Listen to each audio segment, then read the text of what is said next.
કચ્છ જિલ્લાની પશુપાલકોના ગૌરવ સમાન સૌથી મોટી સહકારી સંસ્થા સરહદ ડેરી દ્વારા દૂધ સંઘના ચાંદ્રાણી સ્થિત દૂધ પ્લાન્ટ ખાતે ઈટીપી પ્લાન્ટમાંથી ગુજરાત પ્રદૂષણ નિયંત્રણ બોર્ડના નિયમ મુજબ શુદ્ધિકરણ કરેલ પાણીનો સદુપયોગ કરવામાં આવે છે. સરહદ ડેરી ચાંદ્રાણી પ્લાન્ટ 2022ના પ્રધાનમંત્રી નરેન્દ્ર મોદીના હસ્તે ખુલ્લો મૂકવામાં આવ્યો હતો.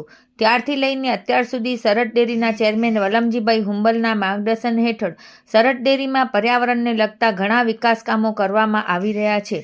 તેમાંથી એક ડેરી પ્લાન્ટમાં દૂધની પ્રોસેસ બાદ સાફ સફાઈ કરવા માટે વપરાતા પાણીને ડેરીના જ કેમ્પસમાં સ્થાપવામાં આવેલ ઈટીપીમાં તે પાણીને જીપીસીપી દ્વારા નિર્ધારિત કરેલ ધારાધોરણ મુજબનું શુદ્ધિકરણ કરીને તેનો સદુપયોગ કરવામાં આવી રહ્યો છે.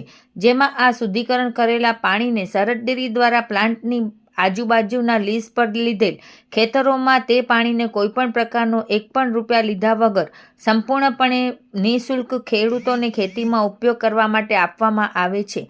કચ્છ જેવા વિસ્તારમાં જ્યાં પાણીની અછતના લીધે ખેડૂતો વાવેતર કરી શકતા નથી, એવા સંજોગોમાં સરહદ ડેરીના શુદ્ધિકરણ કરેલા પાણી દ્વારા ખેડૂત રોકડિયા પાક લઈ શકતા નજરે પડે છે.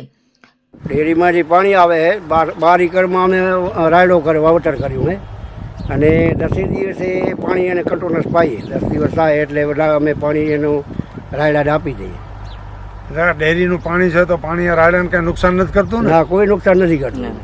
સારા મોલ સારો સારું. એ તો જાડી ઉપરથી જ ખ્યાલ આવી જાય કે ડેરીનું પાણી કંઈ નુકસાન નથી કરતું. તો આશરે તમારો આશરો કેટલો 12 એકરમાં કેટલો રાયડો થાય? મણ તો પાકો વધી જાય કદાચ 25 થી 30 મણ ઈકડે થાય. એટલે 12 એકર 12 36 3.5 4 મણ રાયડો થાય. બરાબર ને? સારું. પણ ડેરીના પાણીનો એટલો ફાયદો ખેડૂતને થતો હોય તો મોટો ફાયદો કહેવાય ને. અને આ ભાઈ પાણી વાળા જો રાયડામાં. હા, ભાઈ પાણી વાળા છે ને. બરાબર. તો એ એક જ ભાઈની મહેનત ને બાકી તમારી મહેનત. ખાતર બાતર નાખો કે નથી નાખતા? ખાતર નાખી, ખાતર બધું નાખી, જે જરૂર હોય બધું નાખી. દવા બવા કઈ છાંટવી પડી? છાંટવી નથી પડી. બરાબર. સરસ. સારું.